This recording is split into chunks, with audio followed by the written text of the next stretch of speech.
Welcome to the Lifestyle Architects Show, featuring interviews with inspiring and successful lifestyle entrepreneurs and helping you to design your life, build your online business, and live your dream now. There is no better time than the present to make a change that will bring you true happiness and make your dreams a reality. Changing his life and helping you change yours. It's your host, Navid Muasses. Hey, what's up, everybody? I'm Navid Muasses, and welcome to the Lifestyle Architects Show. I'm so excited to be joined by Amber Ludwig today. She's an online business mentor who supports authors, speakers, and coaches to establish a powerful, integrated online presence that gets results and empowers them to make a difference in their industry. And the reason I kind of brought you back here, we did an interview for the Branding Summit, which is my online event that will go live a little bit later than this interview, I believe. And you just rocked this interview, and I just felt, that's a little like for you here. But I think you completely did that. And I wanted to talk more about kind of how you launched a similar summit what did you call that? Authentic Business Success Summit, right? Exactly. And I launched it in January of 2014, so earlier this year. Mm-hmm. And it was so crazy because I had no real intentions of doing a summit. It wasn't in my business plan.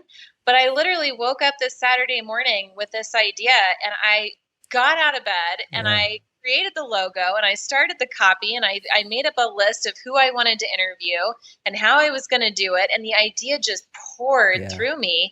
So I guess it was meant to be, and I did it. And it was great success. Yeah, and that's kind of how it was for me as well. I was like looking at all these other people like yourself. I had like my friend Jesse Krieger. He talked a little bit about that on the Lifestyle Architects already, not as in depth, which we'll go today. But I saw the success they were having, and I was like, okay, why don't I do something around what I'm really passionate about, all the people I want to meet? I was like, why not? I start reaching out. And then here I am, like interviewing a lot of people, and just, it's going to be amazing when it's like live and finally done, but it's a lot of hard work. It's a lot of hard work, but it's totally worth it. The people that you're collaborating with, your joint venture partners, those are relationships that you're going to have forever, and they're going to be very meaningful. Yeah. And then think beyond that to all of the people that you're going to be impacting as a result of the information that's being taught in the summit. Mm-hmm. It's such a win-win. And it's a lot of hard work, but business is hard work. And as long as you enjoy what you're doing, then you have to hustle to get there. But to recap a little bit, because and some people on the community of lifestyle architects here, they might not know who you are. So why don't you tell us a little bit about that and how you kind of built your business and brand online? Sure. Well, I started my business in 2007. I called it NGNG Enterprises, which stands for No Guts, No Glory. And like we talked about in the summit, that's just a phrase my mom used to say to me all the time growing up. And it's really a phrase that I live by, and something I really wanted to impart onto my clients. And when I started, I had absolutely no experience. I sort of fell into the online world by accident. I was planning this event that brought in some of the top internet marketing experts in the world at the time. And I was just managing the speakers, and I was so interested and fascinated by what they were talking about. And I love a good challenge, so I was all about the online world because it's constantly changing, and there are things that you can be testing out. And obviously, what an incredible way to impact people in the world.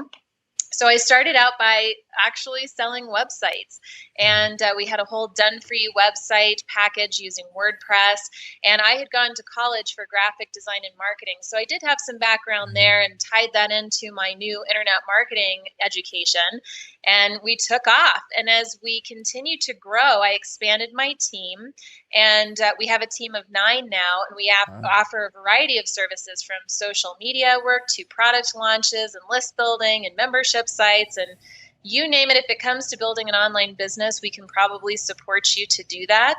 And the company has just taken off too. We've grown on average by 40% every single year since we started back in 2007. So it just means the world to me to have this business. It's awesome. Yeah, you started kind of bad when it first kind of was kind of blowing up this space of kind of blogging and so on. And what did you start right away with this, by the way, and like with the blogging and all that, or did that come? You did. Okay, so you were one of the first kind of around the time where all the people were coming in, Pat Flynn, it was coming like Oh yeah. 2008. So you were kind of before Now them. you make me sound old. Yeah. But But yeah, you the way that I started was with this terrible little ugly blog that I set up myself, and I did that intentionally because I wanted to learn the setup process. I'm a very hands-on person. Mhm. And I knew that it was going to take me a long time to build this thing because of what I had heard about, blogging and search engine optimization and all of that. And so I just started blogging about what I was learning, and I started following the industry leaders, and then I would take what they were telling me to do. I would do it, make sure that it works, and then I would blog about my findings. Yes. And in the meantime, I found other sources of income to monetize to support myself during that growth process. But then the blog just took off. My first website was insightfuldevelopment.com. Mhm. And that website is still up today, though I've stripped it kind of down to its bare bones, and it's all about our services now. But good memories, man. Good memories. Oh, for sure. It sounds like you have a lot of good stuff to share here as well. But I know for the branding summit, we talked. What I really liked, what you've done actually with your business, is how clear you are of kind of who you are serving. And we talked a lot about that. And you're like nailed the avatar down and like ask you to provide an example. And it's like so much like you really dove deep there. And like, yeah, I know exactly when she's waking up, or like from the whole day basically you explained. And I was like, wow, I need to do this as well. I'm pretty clear, I would say, but not that clear, so that's for Well, sure. it's so important. When I first started my business, Navid, I said, I'll build websites for everybody. Mhm. And then I started working on projects that I just wasn't as passionate about Mhm. them, or I was losing money on them, or it just felt exhausting to work on those projects. And it's nothing bad about the client. My heart just wasn't into it. So then I realized that my favorite people to work with are authors, speakers, and coaches, because they have this message they want to share with the world. They're inspired. They're willing to invest in themselves. And I love that. And then I had to take it one step further, though, because the mistake that most people make is that they market to a huge, big audience. Mhm. And when you do that, there's a lot of people in that audience. There's men and women, they're old, they're young, they have children, they're divorced. So what happens is your message has to become more generalized. And when your message is very broad and generalized, it's not going to deeply connect with anybody, really. You'll get results, but you're not going to get the kind of results that you could if you got really specific about who you want to market to. Mhm. So in your branding summit, I did go into a lot of detail about how specific I got with my avatar. Her name is Heather. I know exactly what her strengths and weaknesses are, what her fears are, what she gets excited about. Yeah. And that really helps me to create much stronger marketing materials.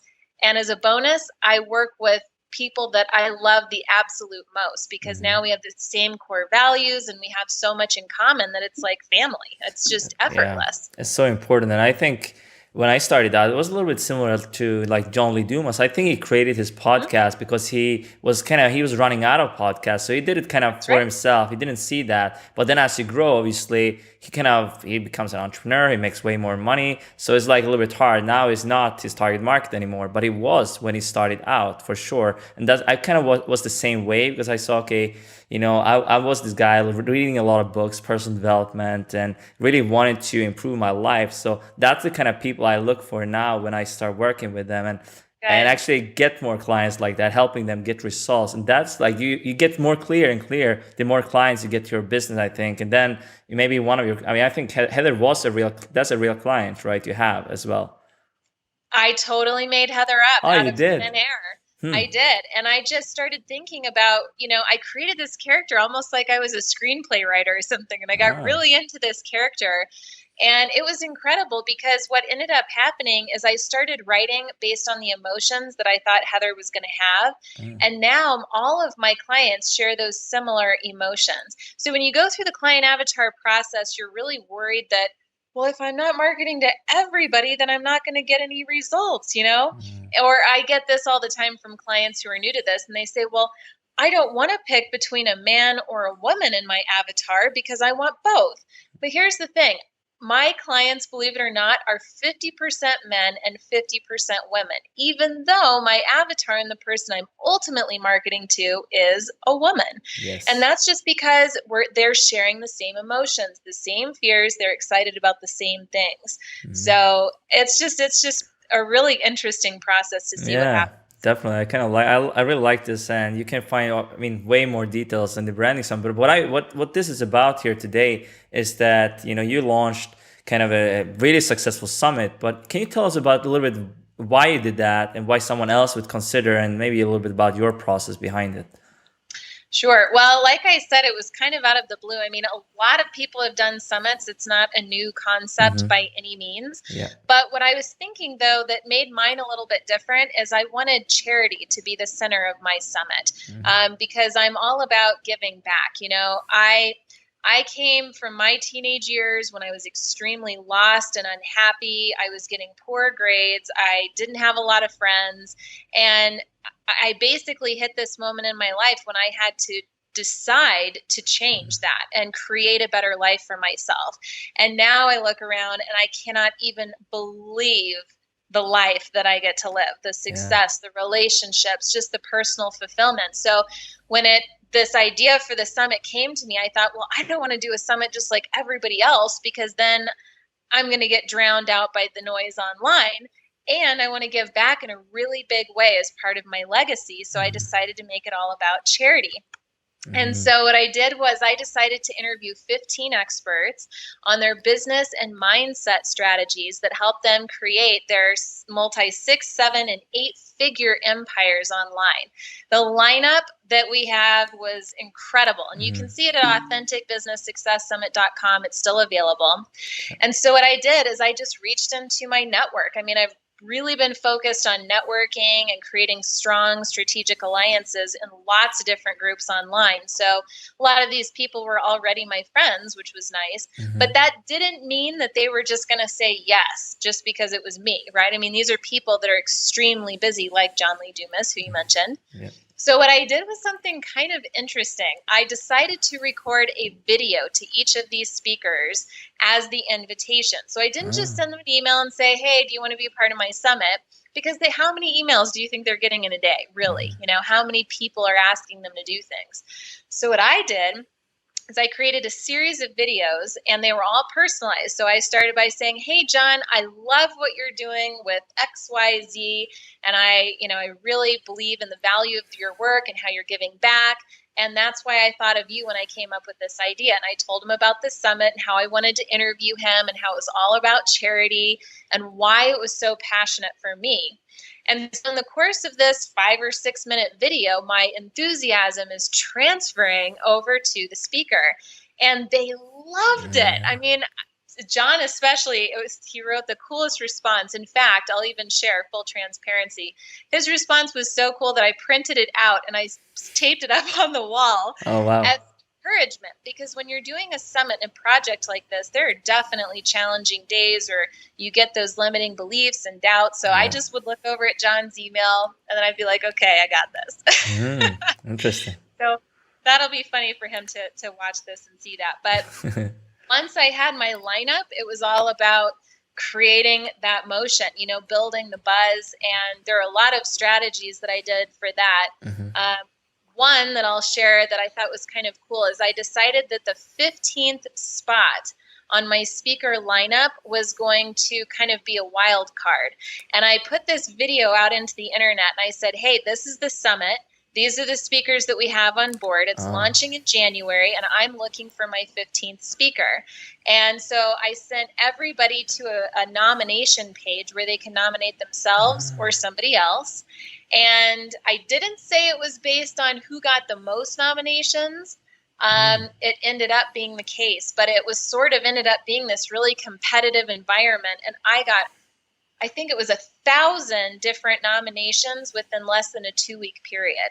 And wow. I ended up picking my 15th speaker, and that really generated a lot of buzz online. So there were all kinds of little quirky things. And who was your 15th speaker then? Nancy D. Solomon. She's a phenomenal speaker. She's an author. She's a corporate trainer.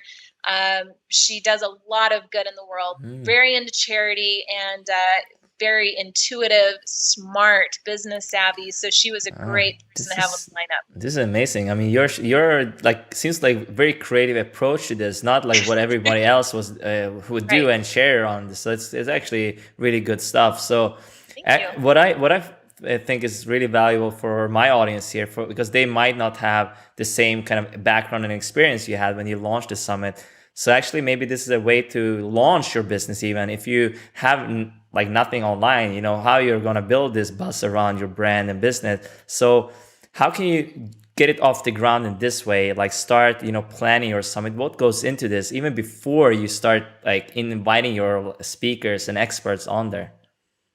Well, I mean, obviously you have to decide your topic. Mine was just going to be about mindset and general business strategies. And I wanted to put the mindset piece in there because most people don't talk about mindset, but that is what makes you responsible for your business success, I think. You chose to do branding. Yeah. And so once you have the topic, you can kind of decide why you really want to do this. It shouldn't just be because you want to build your email list or because you want to, you know, build your credibility. But what's deeper than that? Why would this be so important for you to have success with it? Yeah. Your why and your purpose is hugely helps you with your success, I think, because especially when you have challenges, you can look back on that.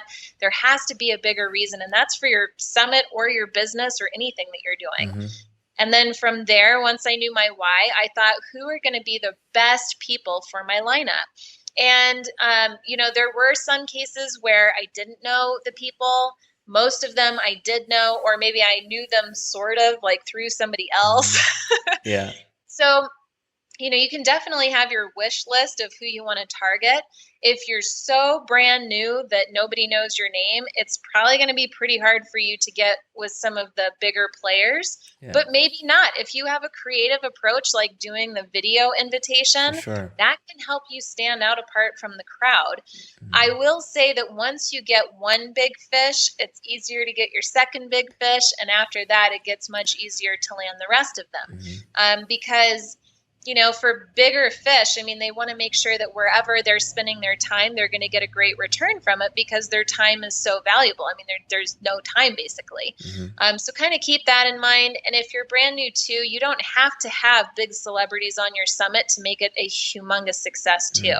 It's just a nice thing if you can. Yes, and I completely agree with you. Like it starts kind of, in your case, you did more kind of general, general business advice and kind of mindset, which is so important. But, you know, if you're starting, you know, and you want to build this kind of narrow, you should narrow down like in your expertise in your area, probably. That's what I think. So you can be known. Like I know an example from Nick Unsworth. He did that for Facebook. You know, it's like he didn't know much about Facebook when he did that, but he reached out to like the big, you know, experts, Amy Porterfield, you know, and a lot of other people as well. And he's just had this summit, and then he became known in the industry. So I think that it's like fantastic. I think that's a great way to do it. Like maybe podcasting or whatever you're really passionate about, absolutely. And go in there. You know, I haven't seen an online podcasting conference, to be honest. I thought I saw one maybe recently, but gosh, you know what, Navid? So much is happening online all the time. It's impossible. I think for sure. You know, if you're hearing this, maybe I'll do it. You know, if you know, next year. Yeah. Next year for sure, not now. But that's interesting. So define kind of your theme, your niche first, which you did, and then you kind of think about like a little bit the experts you want on there. So you don't need the biggest ones, but maybe you should have like a little. You think about, okay, you want to grow your business, but at the same time you have a why behind it. So if I just came to people and I thought, okay, I want to grow my business, but what's in it for them, right? What's in it for them? That's kind of the question I ask myself all the time. And I got the anchor, you know, first, kind of John Lee Dumas, I have like Neil Patel, some other people, you know, I'm trying to schedule in with them. And that's kind of what got me to other people. You know, it's easy for them to say yes. I mean, I don't know if I was connected with you on Facebook, I believe, but we didn't really speak. You know, I've just seen you. I think I listened to some interviews you did on the Entrepreneur on Fire or something like that. That was it, you know. So that's the approach. What would you say there? It's like, how do you approach, like, how should you approach if you just do the email, what's a great way there? Yeah, I mean, email is fine. I think that if you can find somebody that can connect you or introduce you to the people that you want, like if it's somebody that you just don't know and you have no access to, they may not respond to your email. Don't take it personally. They don't know you. Yeah. And the biggest mistake that most people make, and you mentioned this earlier, is that they say, hey, can you do this for me? Me. Yeah. It has to be about them. Right? So if you're going to invite somebody into your summit, you have to make it personal and say why you specifically want them there and what they are going to get out of it. I can remember that there was one of our speakers who was kind of on the fence if she could participate or not, because at the same time we were doing her launch, she was doing a mega launch of her own, and she was nervous about diverting attention away from that. So I just thought, well, what would be in it for her? So what I said, I came back and I said, you know what? I think you would be a great value add to our summit. So why don't we team up? And I will use my influence from the summit and all of that buzz that we're building to then promote your launch at the same time. Oh, then okay. it became a win-win, no-brainer for her. And Yes. she was in just like that. So what's in it for your speakers? And then you have to make it effortless for them. Provide all of the materials to them, make it so that they have no work. I mean, that's the biggest thing too, is think about it. They have their own businesses and membership sites and events that they're planning and podcasts and blog posts and teams to manage and chaos. So on top of all of that, they don't want to write a bunch of newsletter posts for you for free just to help you out. I mean, so again, you're always going to have to remind them the end goal and then make it effortless for them to support you in your summit as well. Interesting, because how did you plan this out? Like you didn't do your event live. I know some people, they do it live and it's a lot more, hustle that goes into it. I know some people, they pulled it off well, but I think in my case, at this point, it wouldn't work to do whatever. For example, Social Media Success Summit is coming is in October, and I mean that's amazing. But they have a big team; they can pull this off. They have like 40 plus speakers. I will have a lot of speakers, and for some people, they might say, "Okay, it doesn't recommend it." But I wanted to do something extraordinary. I wanted to bring all the experts in this topic kind of to the field. So that's kind of my approach. Some people might say, "Okay, I get bored. I would just watch I watch you on the screen like for 50 interviews now. I'm bored." But it's like a resource. That's what I wanted to create. Like, so something that will stay on the internet for a long time, and I can sell it, and so on, which we'll get into. But how did you plan your event? Like the kind of the structure for it, when the interviews went live, the promotion, all this stuff? So I did not do mine live. And I think that it really did come down to, I just didn't want that much pressure on myself, because you and I both know technology well, and it doesn't always work and it's very unpredictable. And I did not want, I knew that with the people I had in my lineup, they had massive lists. And so I knew that a lot of people were going to be paying attention to the summit, and I didn't want the pressure of the interview not being live and losing our chance or whatever else, So what I did is I decided to be a little kinder on myself, and I pre-recorded all the interviews in November and the early part of December. Each of them were about an hour long. We did them on Google Hangouts on air. And it was a great format. Very much like with yours, it was very conversational, very open. We kind of just let the conversation go where it went. I did have a list of questions that I wanted to ask ahead of time, and they weren't kind of your generic questions. I really did my homework on each speaker. Even though I knew them, I wanted to really know them. So I watched some of their YouTube videos and their past interviews. I read their books. I listened to their podcasts, and I really tried to think about what would people really want to know about how, Mike Michalowicz built 3 multi-million-dollar companies. How does somebody really do that? What's their mindset like? What's their day-to-day like, or their procedures and how they work with their team, and his books that he's launching? And, so it was just a really cool interview experience. And as you're finding, running a summit is so awesome because you get all of that knowledge from each of the speakers. Now it's yours forever, and it's really exciting. So we did the interviews. And then what I did is I set up a private membership area inside of the Authentic Business Success Summit. So when you bought into the summit, you still can today, it's going to be live forever. It's amazing value. But as soon as you buy into the summit, it's $197. Then you get access to the membership site forever. And inside of the membership area, I created a page for each of the speakers. And on each page, I featured their video interview and then a bulleted list of what we covered so that you got a sense of what you were in for before you watched the hour-long video. And then I had like a little affiliate sponsor section on each page. Different companies that I was an affiliate for sponsored the event so that if people clicked on those links for recommended business tools, that was just another way that I could monetize inside of the summit membership area. And then I added in any resources from the speakers. You know, some of them gave free gifts. Some of them talked about private resources that they use in their business that's like really helping their results. And so I would add links into that. And it was just incredible. So the whole back end membership model, and people can log in and watch videos as they want.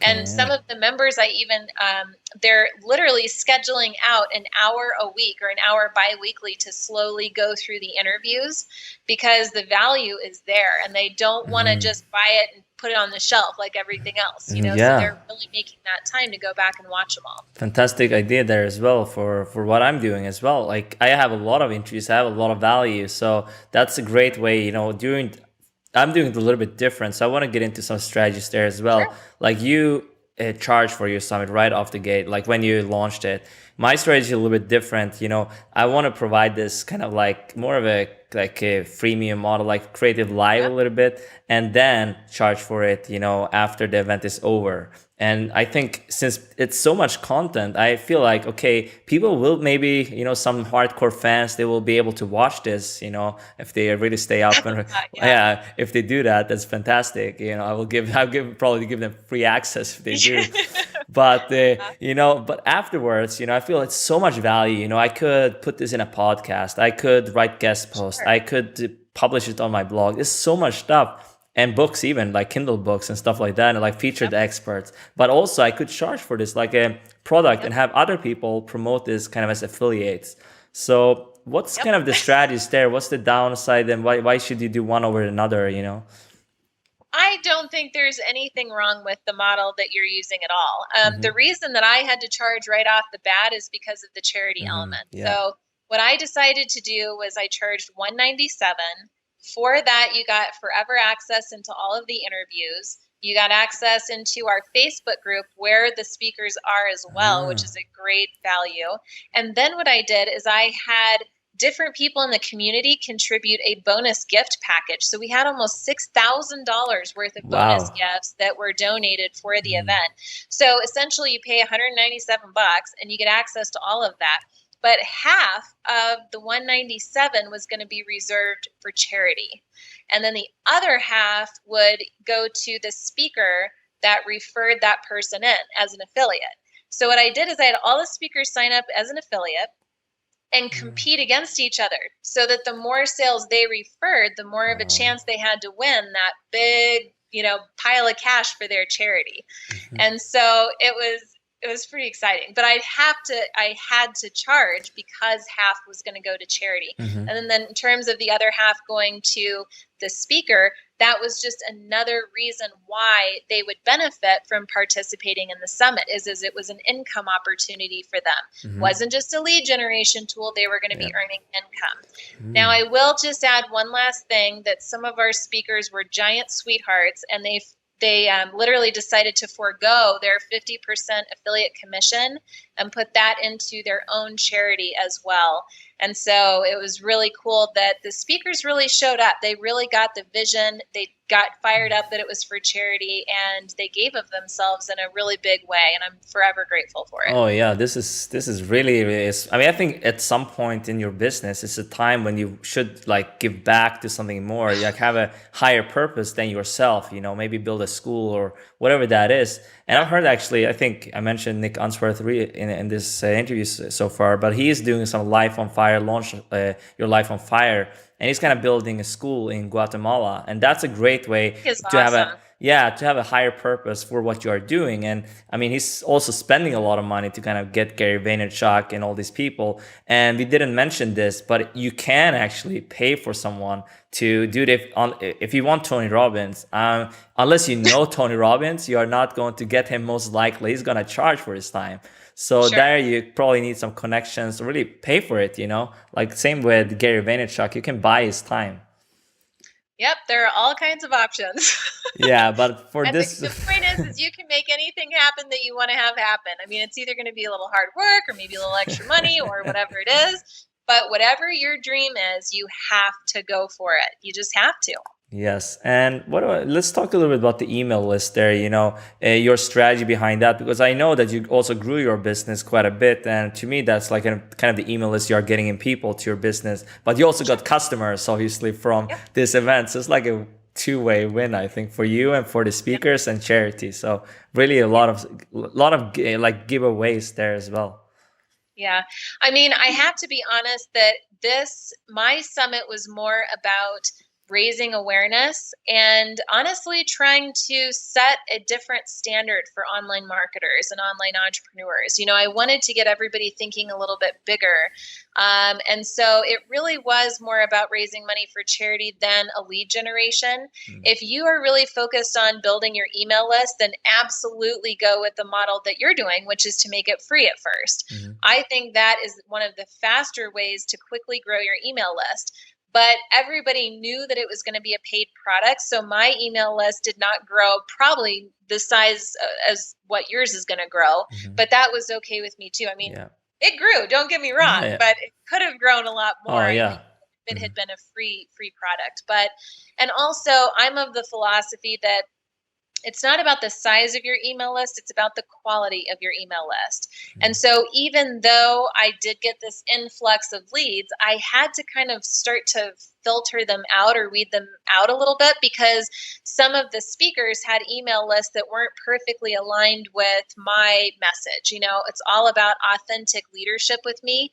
And it is for them too. But for example, some of the people on the lineup were more about statistics and analytics and internet marketing, and not as much about the frou-frou, happy days and we love everybody stuff that I'm about, I kind of try to do a mix of the two. But anyway, so I had to kind of filter that down to get the quality leads. And I did that. And it's been wonderful. I mean, they've turned into clients and joint venture partners and all kinds of exciting things came out of that summit. Oh, yeah, definitely. But you mentioned earlier here that you actually made it very easy for the speakers to promote your summit. So get into that a little bit, kind of how you prepared for that. Like did you write all the emails? Did you design kind of banners ahead of time? I know you mentioned a little bit to me like before, but can you give us the brief here how you did that? So true to my nature, I made it as hard as possible on myself. So I had different phases to the campaign because it was a 5-week charity competition. And so I had these different phases to the launch and the rollout and the wind up. So I had multiple different marketing materials to create for the speakers. And so the first big promotion was we had a live webinar. And it was I think it was on week 2 of the competition.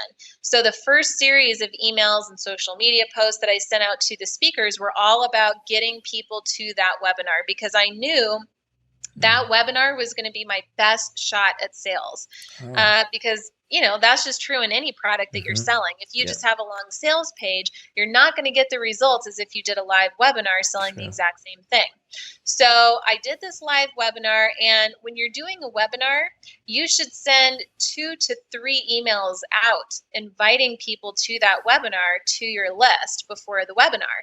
If you just send out 1 email, you're not going to get nearly the amount of people as if you send out 2 or 3 emails promoting that same webinar. Usually people sign up on that second or third time of hearing about something.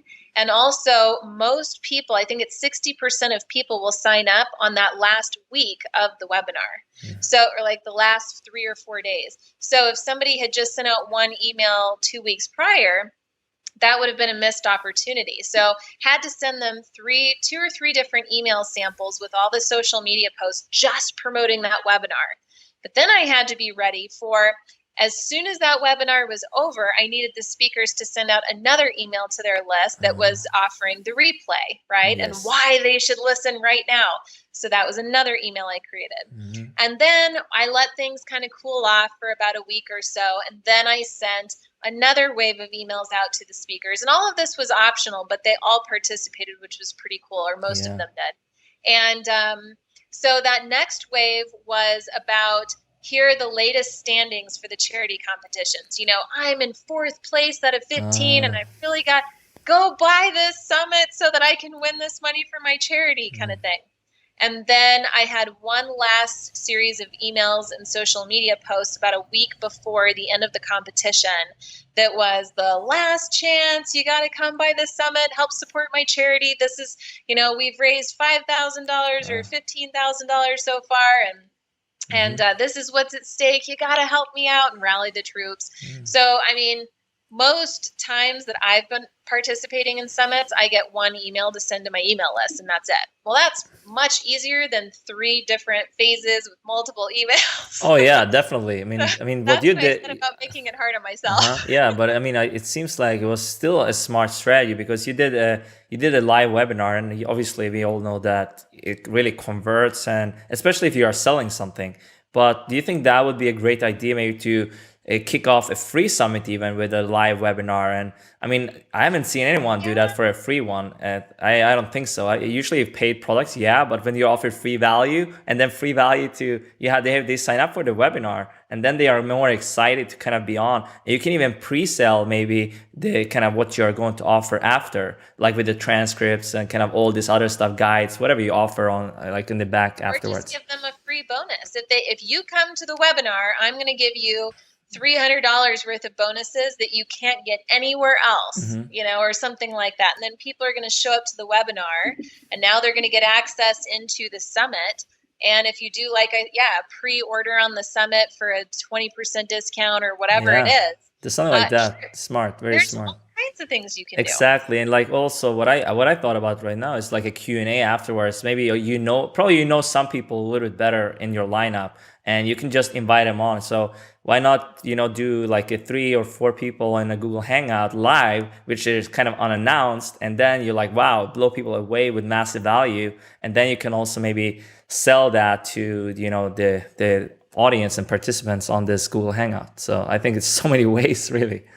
Yeah, and just because you haven't heard of anybody else doing it doesn't mean it's not an awesome idea.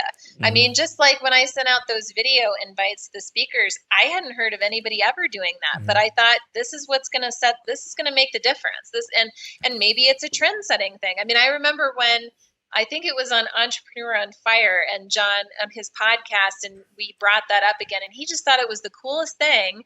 And since then, I've talked about this on multiple interviews, and people just think it's the coolest thing. And so good, go do it. It works. I think it's awesome. I think especially if you are going for someone, let's say you are going for someone like Gary Vaynerchuk, just as an example, he gets tons of emails. But let's say you are doing a like creative like book review or something like that, for his book or whatever that would be, and like provide value to him. He will pay attention to that. I'm not saying that he will come on, but he will at least notice you, like all the other people that kind of email him every day. So yeah.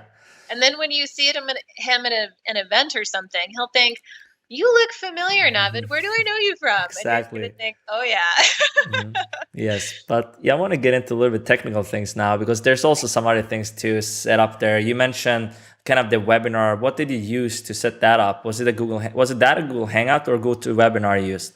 I did Google Hangouts on Air for everything. And in fact, that's really the only thing I use in my business, period. I have used GoToWebinar in the past, but let's be honest, I mean, it's got a price tag along with it, and it's a little bogged down, in my opinion. It's not as quick and easy as I'd like it to be. It's a great system. I mean, it has the main functionality that you need there.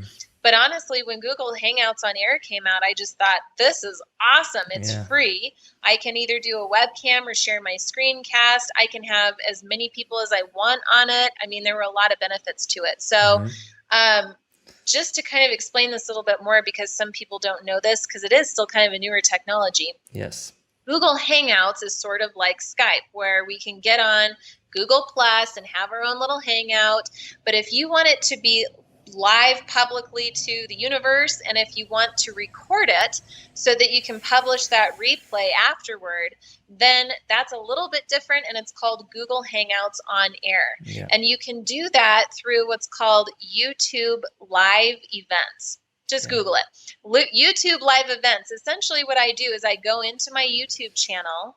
There's a little link that says Live Events, and it's automatically connected and kind of speaking with Google Hangouts. So I create a new event in there, and I can schedule the event to happen in the future, or I can start it right now. Mm-hmm. I schedule it to happen in the future. And then what happens is it pulls up Google Hangouts as usual, except now there's a little kind of record button. It's called Start Broadcast. And as soon as you're done with the webinar, it automatically uploads to your YouTube Video Manager, which is awesome. It's very convenient.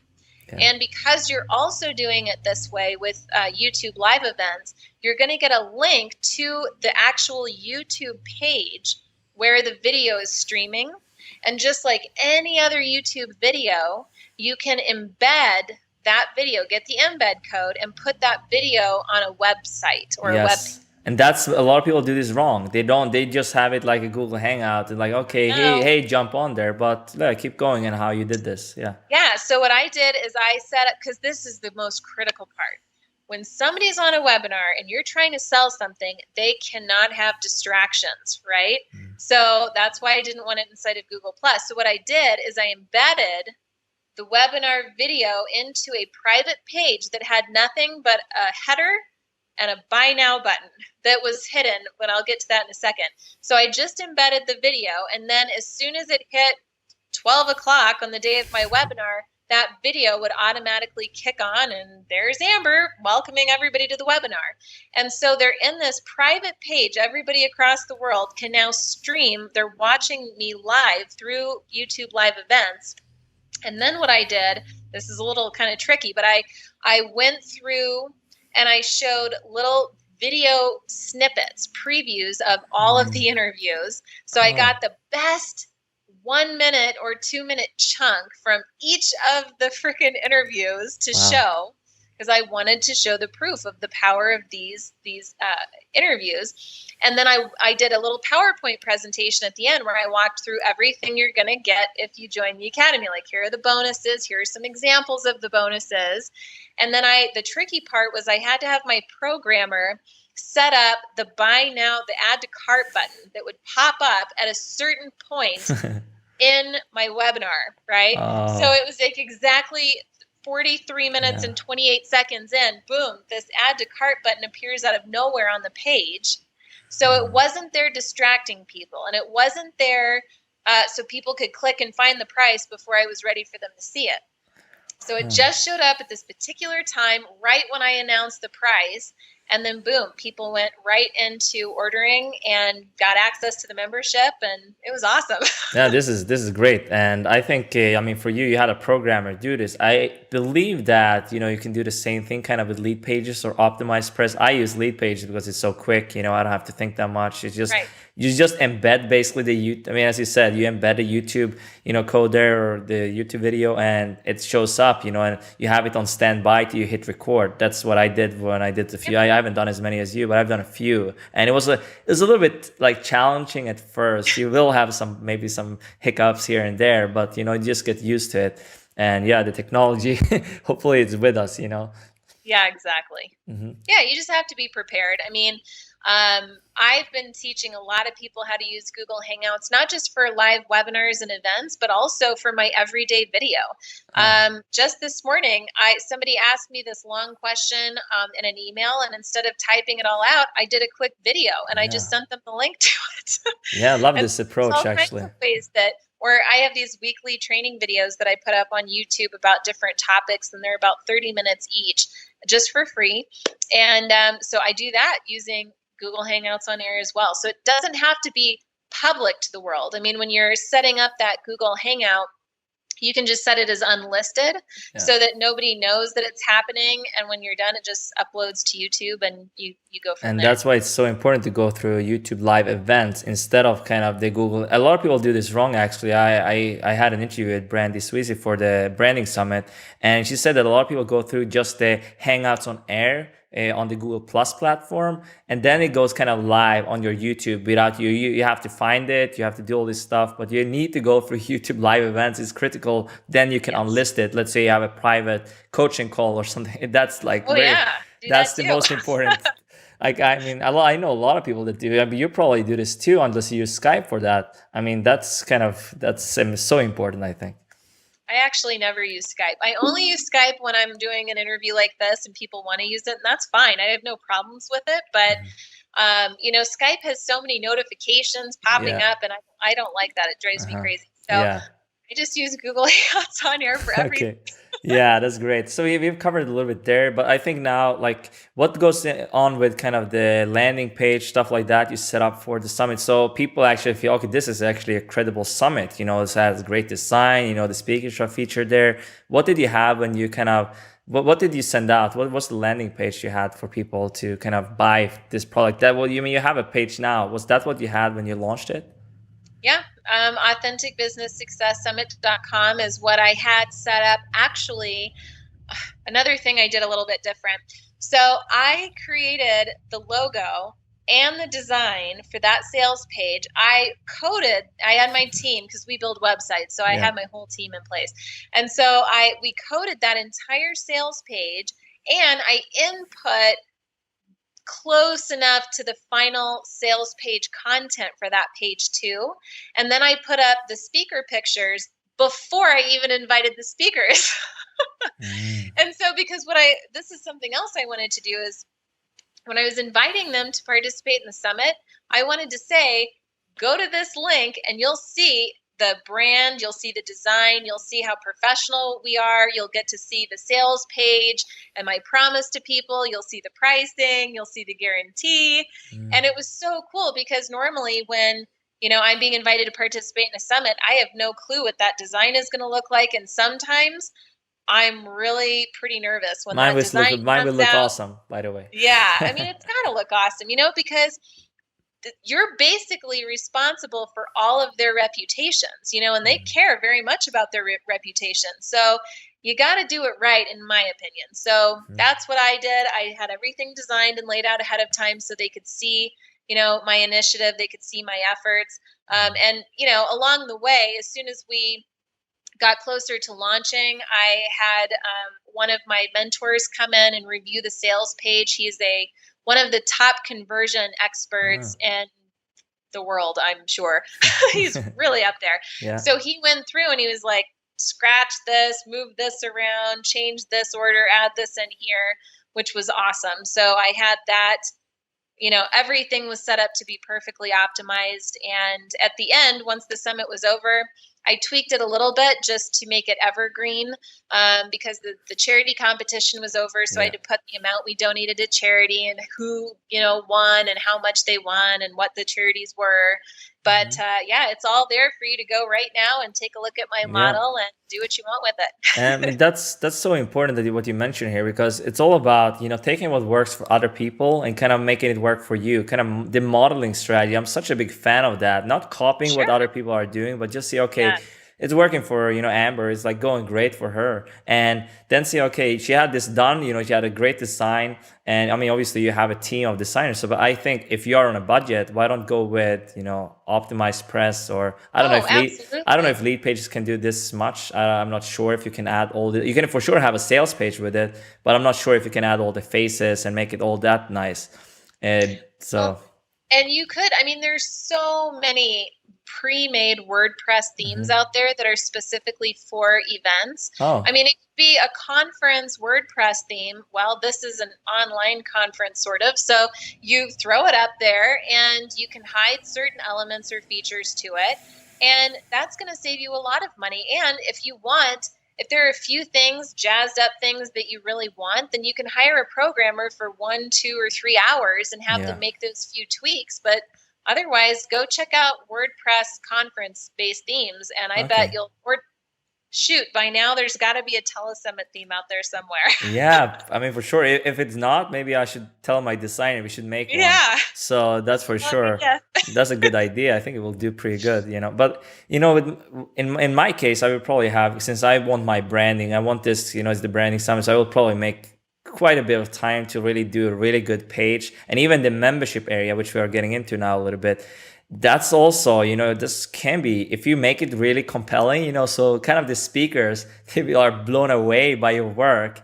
I mean, that's going to set you apart, even if someone else has done maybe something similar, before, you're like, wow, this is something I want to be a part of. And if you do something next year, something around the same thing, they want to be a part of it again.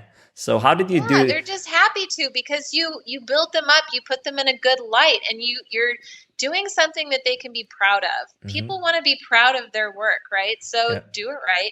And I'm so glad. Another example that I want to bring up is Marisa Murgatroyd. She has her superhero summits, and she's doing a phenomenal job with her superhero summits as well. And her design is unlike anything I've seen on the internet. Mm-hmm. And so she'll have like a social media superhero summit, a list building one, or a traffic building one, and they're all different. And she creates these characters, these superhero characters for each of her speakers. And there's a whole affiliate sharing, system structure built into that. And she's doing a really great job. So I would encourage anybody looking into summits to go out there and actually research what other people are doing, and pick out elements that you like and create your own summit. It can be any model that you want it to be. You can invite anybody you want to invite. And then maybe you tilt the whole Telesummit world on its side, and you become the new industry leader for Telesummits. I mean, you could that too. I mean, that's for sure. I mean, I like what Marisa is doing, and she's coming also on for the branding summit, thanks to you actually, because she's very hard to get. So I wanted to thank you publicly here. So my pleasure. Yeah, but that's great. Probably it would be a crime to not to mention her in this light, who's doing summits well. I mean, she's doing them all the time, and she's charging for them too, and making a lot of money on them. So that's a good one with the design. And she's built her list very quickly with them as well. Yeah, so she has a 7-figure business, like through she does a lot of other things too. So it's not only that, but that also is part of her business and brand. So I know, for example, like Nick Unsworth, mentioned that he made on his event, when she launched a Facebook Mastery Summit, he made 6 figures on that summit. And I'm not sure if it was free at first, but he sold this summit and he made quite a bit of money on that, like through promotion. And I mean, it's like can be a profitable way to launch your business, because you want money, you want to build this brand that generates money and clients for your business.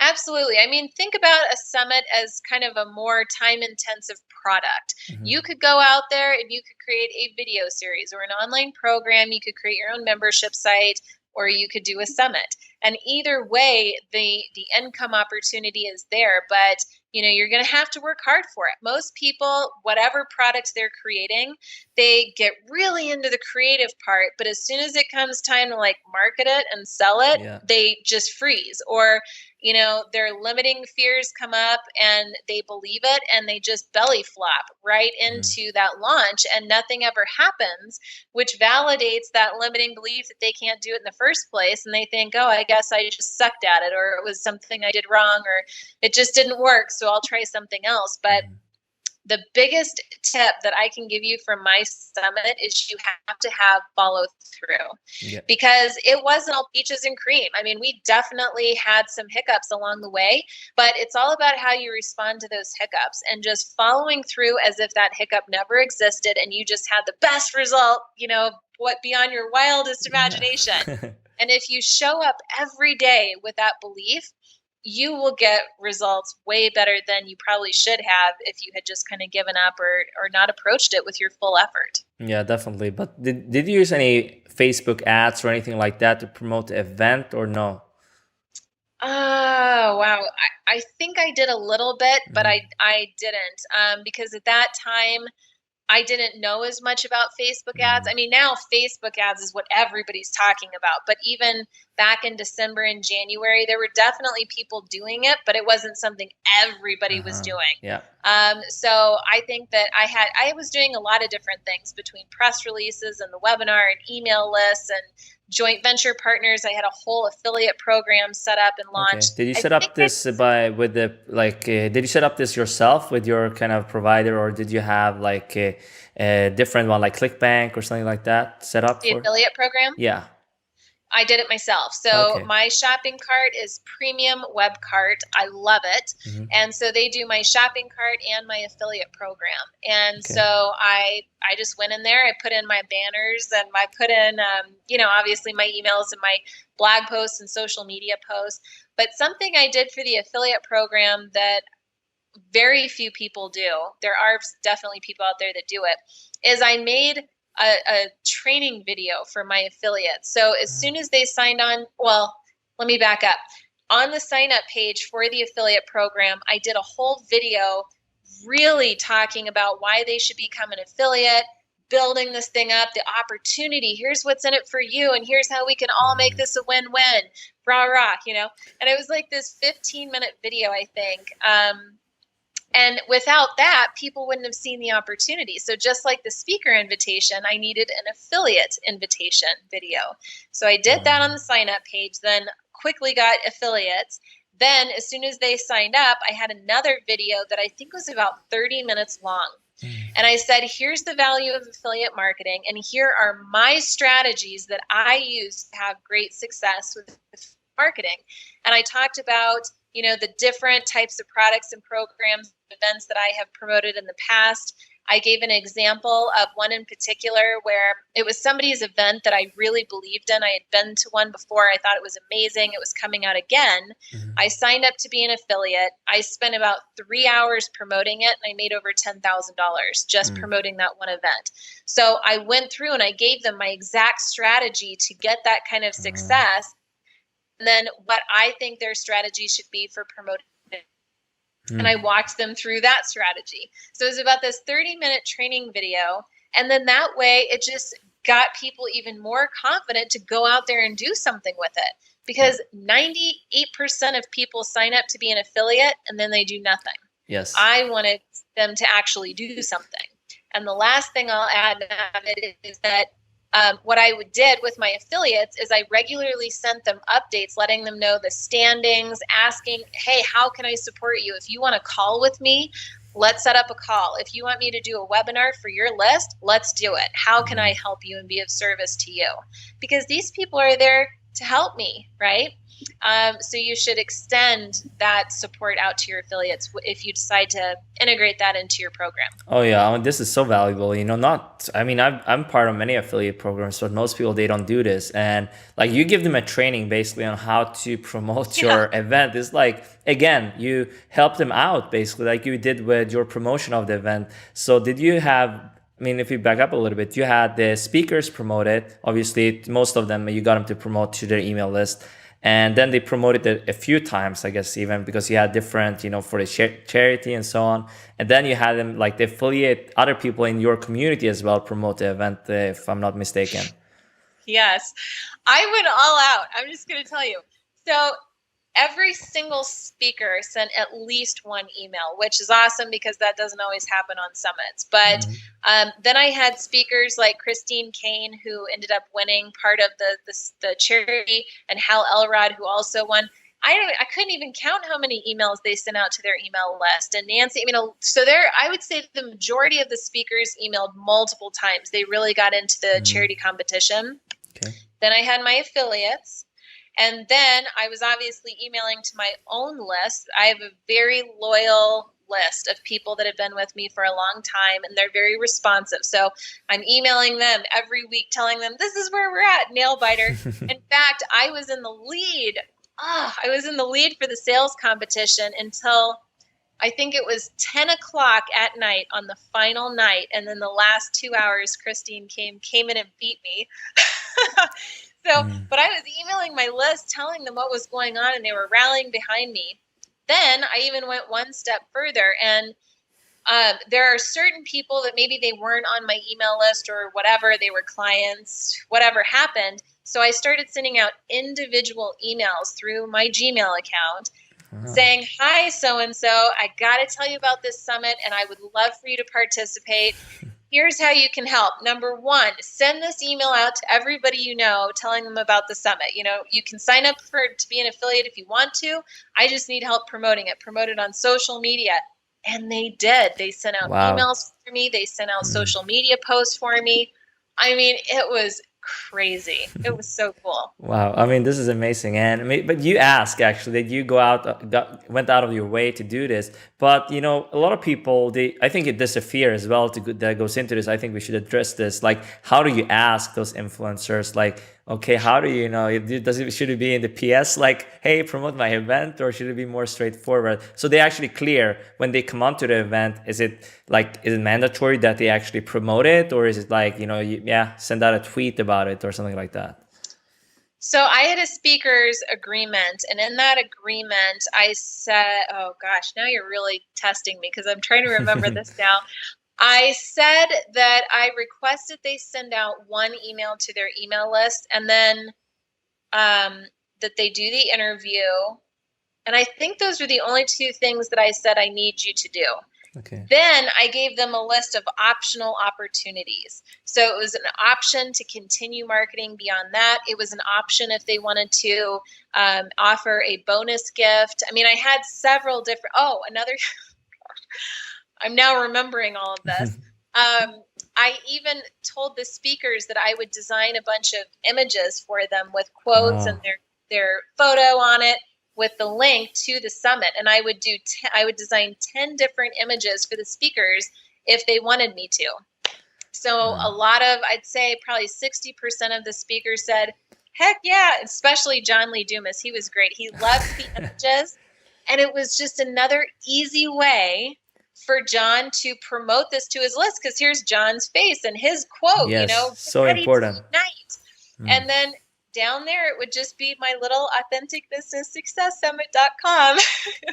So it was just an easy thing for me to do for him. And it promoted me at the same time in just this little small way. And it was an option. So I tried to get creative and do things like that, and they loved it. But even if you require your speakers to send out an email, they may or may not do it, even if they've signed something, because it makes sense when you think about it. I mean, some of these giant superstars, they are emailing their list like crazy, and their list is just saturated with content and bombarded with offers. And so to add another thing into that, again, you're going to have to really make sure that you're doing it right. So if you're going to send their people to a beautifully designed page, the email was well written, you're really showcasing them in a great light, then of course they're going to want to show that to their email list. But if it's a complete embarrassment, there's no way they're going to send that out to their list. So again, just really putting yourself in their minds of what they would want. Yeah, so many great points, and I completely agree. Obviously, they are very busy, so that's why I think maybe you should not have only, you know, the top of the field entrepreneurs maybe on your summit. So maybe a few others that you know a little bit better, like that are maybe a few steps ahead of you. At least they have a decent audience. So I mean, they have probably better relationship. Just because one guy has 50 to 100,000 on his list doesn't mean he has a good open rate. Doesn't mean a lot of click-throughs. No. So I would rather have like someone like you that have a, like, maybe not as big as some people like Neil Patel, but you have a really close relationship with the audience. Yep. And that's always been something that I've cared about from day one. I mean, anytime that I'm communicating to on social media, my clients, my email subscribers, everybody knows 100% of the time I'm giving my heart to them. I mean, there's just no question about it. I'm giving them my attention, my energy, my heart, my best work, because they deserve that. And that's what really makes me stand apart from a lot of my competition online, even though I hate that word, competition. Yeah. But we're all friends, you know, we all help each other, but obviously there's people doing the same thing. So they are, competition. And I I guess. believe in abundance, you know, so competitors, we could all be doing the same thing. Can help each other. I think that's what I believe in. I believe in helping each other, and that's kind of, I mean, something else you did. Like we are reaching the end, but I have a few more things that's kind of important to cover here to like get really in depth. So you actually made something interesting. You made a page for each speaker, right? Even took it further. So you didn't even have just the landing page for your event. I remember you told me this. That's why I'm bringing it up again. So that took a lot of time. You set up an individual page. I believe you had like 15 speakers or something like that. And I mean, can you explain a little bit around this process and what results that generated? Absolutely. So I was about 3 weeks into the 5-week competition. And at that point, I was getting a little nervous because I felt like we had really done a good job of promoting and everybody knew that the summit was happening. Yet I wanted to go out with a bang. I wanted to get really great results those last 2 weeks. And I was concerned that if we kept promoting it in the same way as we had the first 3 weeks, that I would lose people's attention. Okay. And it might irritate people. I mean, I don't like being bombarded with promotion. So what I decided to do is I created a shorter landing page, a sales page for each of the speakers. And I think John Lee Dumas was the first one that I did actually. And so I put John's picture up, right there. And it was like interview with John Lee Dumas, superstar of the podcast world, and really just nailed, made it all about him, and his success and why he's so great. And oh, by the way, he was a part of this summit and did the most phenomenal interview ever. And you're nuts if you don't buy it. And here's what happens if you buy the interview. And I sold it for $27 just for his 1-hour interview. And as soon as people would click add to cart, boom, upsell to the full summit, and then you get everybody's interview. Oh my God, this is so smart. This is like insane. I mean, I'm getting so much value here from my stuff as well. And I mean, I'm sure in the audience, there's so many creative things here you're sharing, but keep going, please. So then upsell them to the full summit. Then they could see the full sales page minus the stuff about John because they were already going to buy John. I mean, John was still on the page, but it became more about everybody else and why they were going to have such a good value. And sure enough, I had so many people buy that $27 little interview. And then I think it was, I'm stretching. What was that tool? What was the tool you used for this? How did you set this up, by the way, so we can give some technical? Premium web cart, baby. I love it. What do you say? Web cart. Oh, you can set this up with premium. But I mean, the page, was that designed yourself? Yep. It was just, I did everything inside of WordPress. So it was the same design, but I just shortened the page and made it all about John. Okay. And so then the upsell part was through Premium Web Cart. And then it was great. But then, I mean, I don't even know if I'd recommend this for people because it was so much work. Yeah. Because then what happened is if people only bought John's interview, I had to take them to a membership area that featured everything like, if you had paid in full, except you couldn't get access to anybody else's interview except John's. And then screaming everywhere on the website was upsell to get access to everything. So it was sort of like teasing them.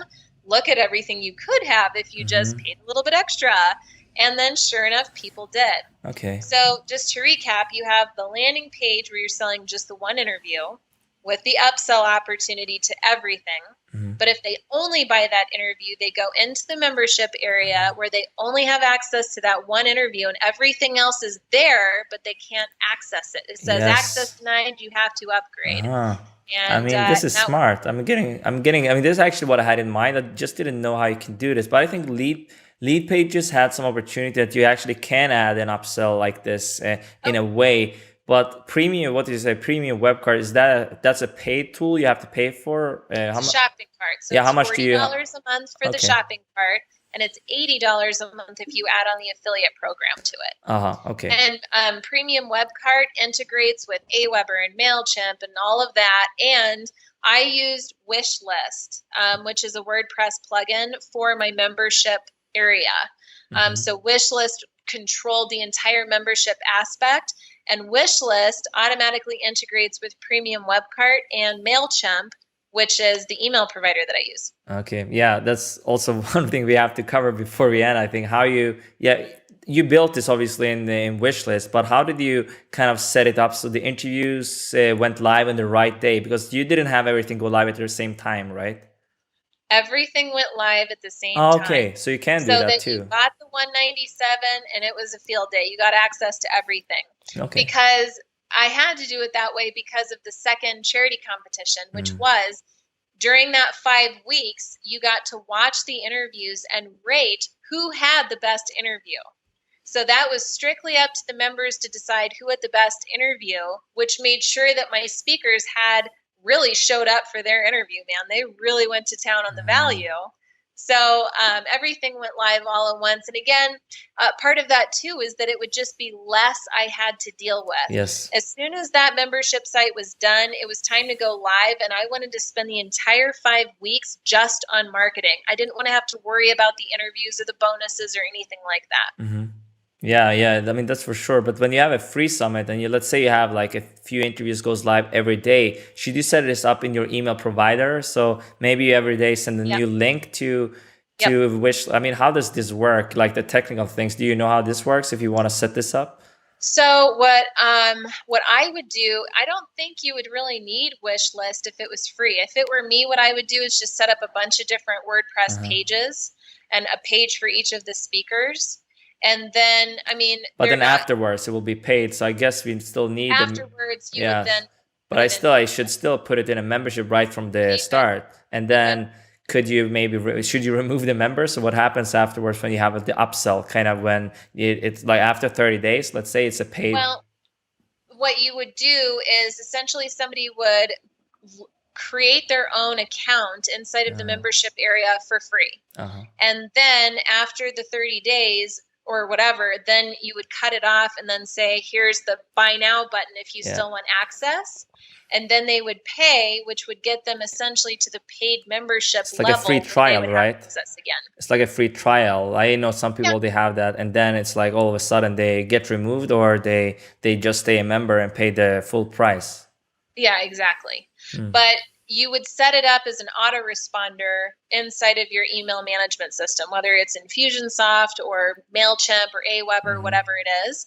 So you could set up the entire 21 days of emails with a little bio about the speaker and their photo and the link to that membership page where their video is, and just set that all up in advance. And so as soon as do they have to log in? It just automatically sends out. Do they have to log in to do that if it's free, or can you make, it's just that they go to this page. Let's say you have, for the branding summit / Amber Ludwig, is that, how you would do that? Or is that how you did it for yours? Yeah. I mean, that's why I was saying you could do it without Wishlist for the free part and just send them to WordPress page. But if you want them to be more of that free trial, then you would need to have them log in to view the content. Okay. Yeah, that's just what I wanted to clarify. I think that's important. But I think we covered so much ground here. I don't know if you have anything left. It was awesome. Yeah, I mean, everything. I don't know if you shared this before in an interview. I don't know if you shared the full strategy behind this. No, you are the first one, my friend. Yeah, that's a good one. But, where can people find out more about you here? Okay, you have some great stuff going on. Thank you. Well, amberludwig.com is my primary website. If you click on the About tab, you'll see all of my websites, including the Authentic Business Success Summit that we talked about. You'll also be able to see one of the passion projects I have is called the AuthenticLeaderAcademy.com. And it's basically my membership site, and it's a one-time fee, and you get forever access into it. And that's basically a video library of everything I know about how to build a successful business online. And it's not just the strategy, it's the step-by-step tutorials on how to execute those strategies on anything from branding to setting up your email list to social media to membership sites and Google Hangouts on Air. So that's what I'm really excited about. And I'm doing a live webinar each month for that academy, so people can go check that out too. It's pretty awesome. Yeah, and we covered a lot of that good stuff in the branding summit too. We went over I don't know how long this interview was, but it was about the same length as this one, really in depth. So I would like to thank you for coming on here. I mean, you shared so much valuable information. But before we say goodbye, is there anything you would like to add? Any final words, piece of advice here to my audience? What always comes to mind when people ask me that, Navid, is no guts, no glory. Being an online entrepreneur is very challenging. And sometimes we get those stars in our eyes because we see what other people are doing and it's exciting and it's like this shiny object syndrome. But then when it gets time to actually do the work, we have a lot of fear, and it's hard to move through certain experiences in our business, or we have challenges that we just don't know how to handle.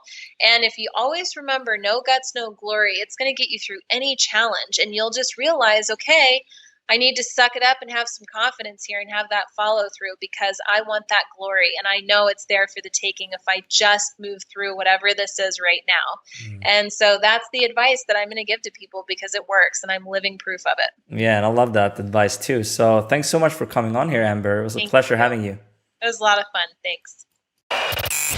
Thanks for tuning in to today's episode of the Lifestyle Architects Show. For more information and to learn more about Navid's journey and how to start your own, please visit navid.me.